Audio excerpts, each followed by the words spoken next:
Rreshtet e fundit kanë shkaktuar dëme të konsiderueshme në rrugët dhe infrastrukturën e disa fshatrave të Pogradecit. Situata është më kritike përgjatë lumit të Vërdovës, ku prurjet e mëdha të ujit kanë dëmtuar muret mbajtëse të disa banesave dhe ura që shërbenin për kalimin e banorëve.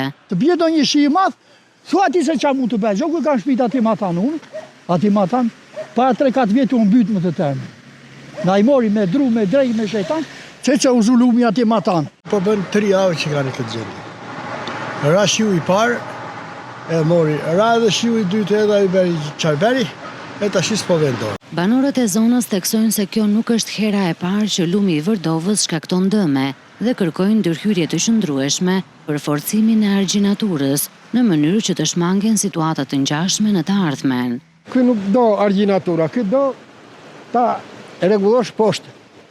Ta shtrosh me beton. Lidhur me këtë situatë, Bashkia e Pogradecit bën me dije se ka dërguar 2 projekte pranë Ministrisë së Bujqësisë dhe Zhvillimit Rural për ndërhyrje në lumin e Vërdovës dhe atë të Rëmenjit. Deri në sigurimin e financimit, autoritetet lokale do të përdorin fonde emergjente për të parandaluar dëmtime të mëtejshme, duke përfshirë edhe prishjen e urave private që pengojnë rrjedhën e ujit gjatë rreshjeve intensive.